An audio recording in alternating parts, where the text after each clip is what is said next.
Hey everybody, Todd here, and welcome back to another Wellness Talks Brief.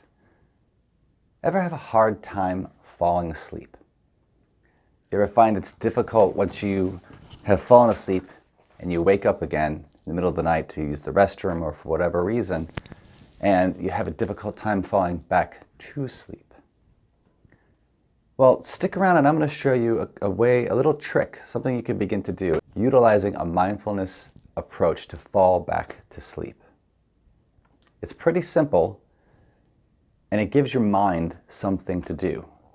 It's typically your mind which keeps you awake, right?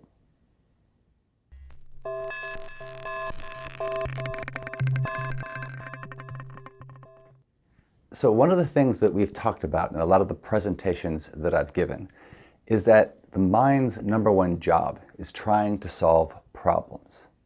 Now, we absolutely have to have this. We need this to be a thing that's in place. However, sometimes, our mind gets a little carried away. This is detrimental, especially when we want to go to bed. How often have you found yourself lying there in bed, going down that list of what needs to get done? Or there's a problem that's on your mind and you keep coming at it from multiple angles.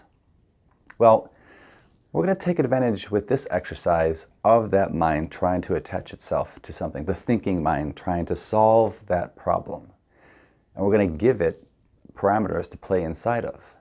I utilized this one myself personally. It was something I came across a while back when I was trying to learn a little bit more about lucid dreaming. I was interested in being able to be conscious while asleep, like aware of the dreams as they were having.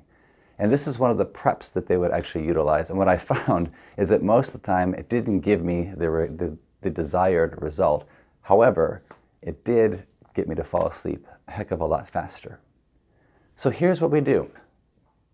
Whether you're trying to go to bed or you've woken up for whatever reason in the middle of the night, that mind kicks back on and you're having a hard time falling back to sleep, what I'd like for you to do is to try to visualize. Give yourself a place that you've been before that's one of your favorite places that you've been. This could be the house you grew up in. This could be a place that you were on vacation.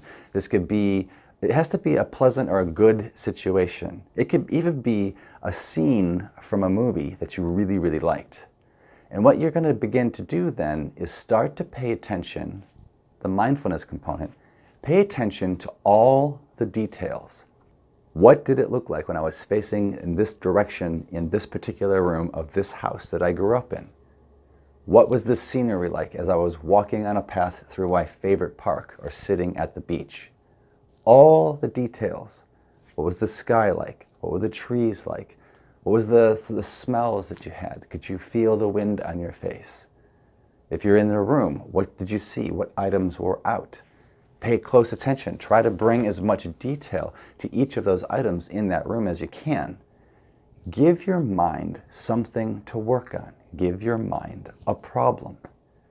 Now, one of my favorites to do with this was to try to remember, I've been on a trip to Ireland and I've done a trip across to England. There are hiking trips, walking trips.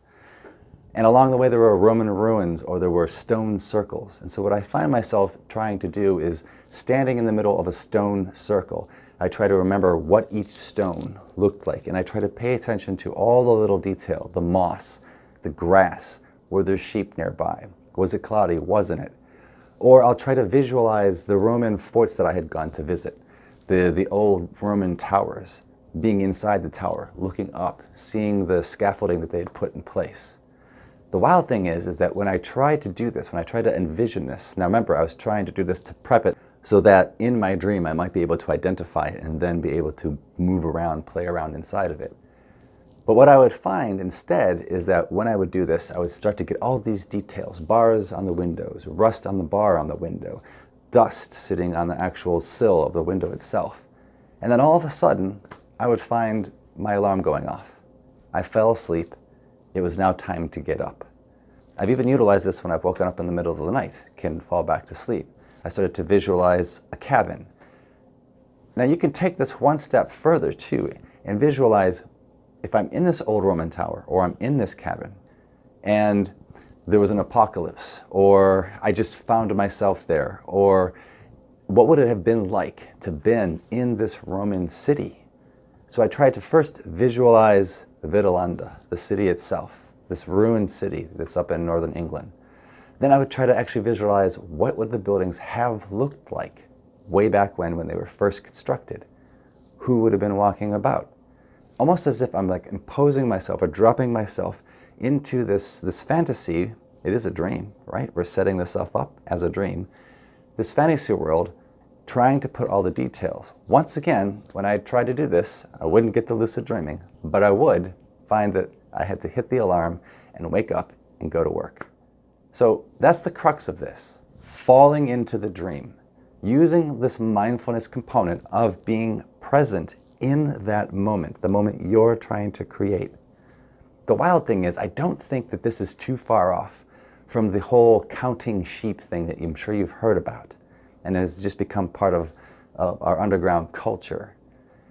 But I also think that how many of us, besides me, who actually did get to see sheep in the field jumping over a rock, that we actually have that experience and that we would actually realize it's paying attention to the detail of each sheep jumping over or running through or through the pasture.